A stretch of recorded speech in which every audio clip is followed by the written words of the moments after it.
we're going to start off with the basic shapes. There are 5 main basic shapes, and I'm bringing them up because you have to always keep them in mind when you're considering volume.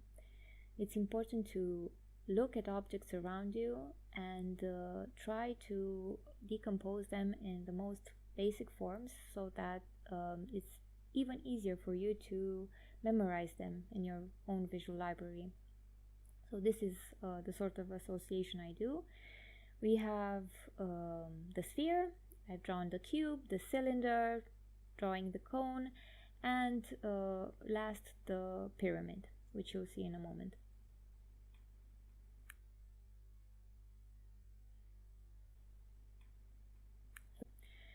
The next most important thing is the center line of each object. So the center line brings perspective. You can see here that I've duplicated 2 spheres that look identical without the center line, but when we draw the center line, we can see that one is seen from up front and the other is seen at an angle.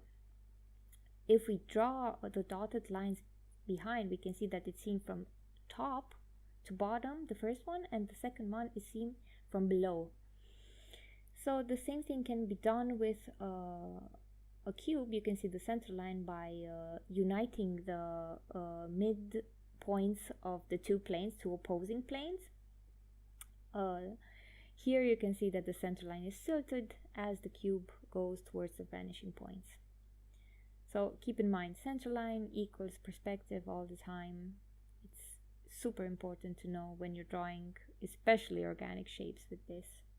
I'm going to exemplify in a moment. Yeah, and I'm just drawing the center line for the basic shapes up there in case, I don't know if you can see it, but yeah.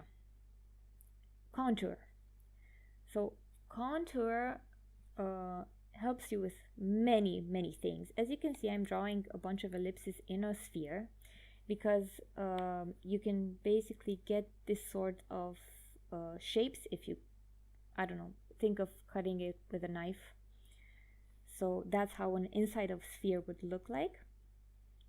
With contour, you only draw what is visible from that side of the sphere. So as you can see, I'm wrapping around the volume. I'm trying to show the depth, the curvature of the sphere. And I'm trying to put the contour lines in a more irregular way so it doesn't look too stiff in the drawing. It's really important to have a dynamic sketch.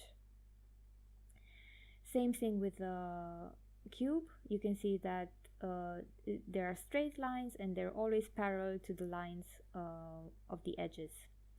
Here I just looked at a medicine bottle on my cabinet drawer, and I decided to decompose it in cylinders, just to show you that you can use the most basic shapes to construct a more complex object. Here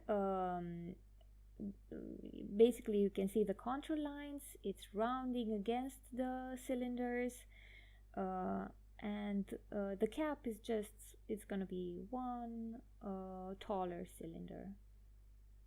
What is really important with these contour lines is that you can wrap textures around them. So I'm just defining the drawing now so that you can have a better look, less sketchy lines. And I wanted to show you how I can put like a label on this medicine bottle and make it look good. I'm considering all the contour lines I've drawn so far.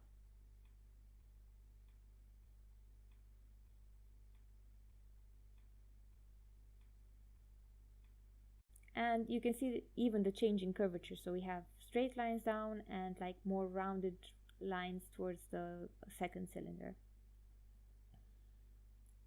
So here we have the label. It just follows the lines of the volume and it looks organic and natural on top of the bottle. Okay, so for the 4th point, we have organic shapes.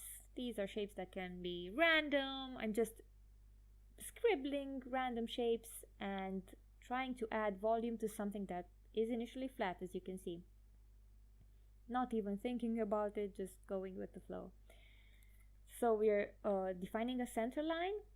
I'm just noticing that the second shape center line is a bit off, but you're gonna see exactly what I mean. And drawing shapes on top of the volume. As you can see, I have like a leaf sort of structure I've imagined in the first shape.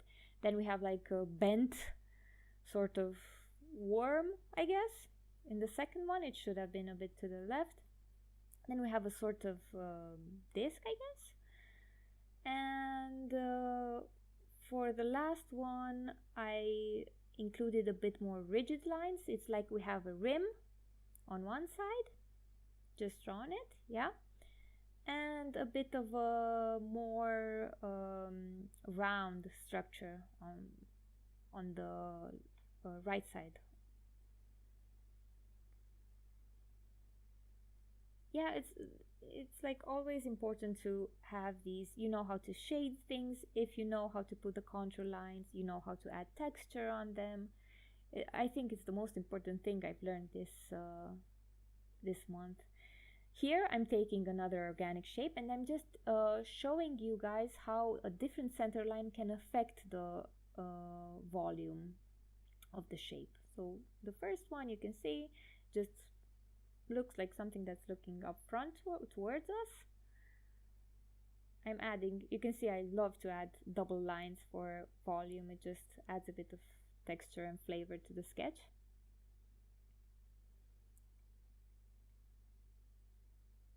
So this is the first one, and for the second one, it's a form that is towards the right.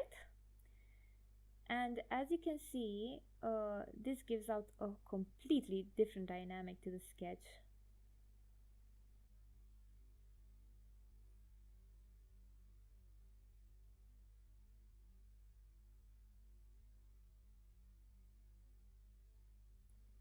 So here I'm taking the organic shape and exemplifying how we can actually make a drawing from real life with something as simple as and easy as that. As we have the contour lines, I can add all sorts of volume on top of the basic shape and create a realistic looking seahorse. So just always thinking about the contour lines, how to wrap things against the shape. I want everything to feel like it belongs there, to feel dynamic. Adding the fin, extending the shape, as you can see in the part of the tail. And just, thinking of cylinders for the snout. And here I'm trying to add a bit of textures. If you know, seahorses have ridges on them. And as we know the center line and the curvature of all the lines, we can add the texture to make it feel like it's on the surface.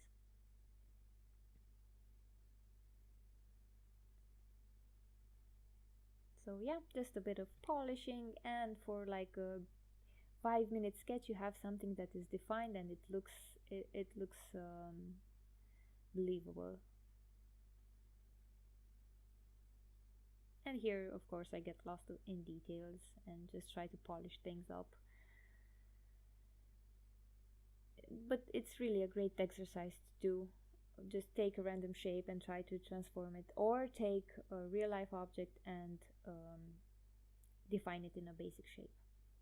Now a bonus tip, my daily exercise for lines and volumes is to draw a straight line freehand 10 times, one over the other, just to see how well I can execute it, and keep consistency in the line.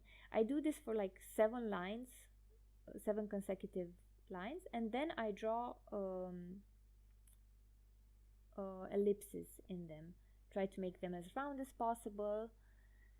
After that I took a Scott Robertson sort of approach to just draw 4 points and unite them and make an arch. So I just want to thank you all for your support. This has been the tutorial of the month. See you next month.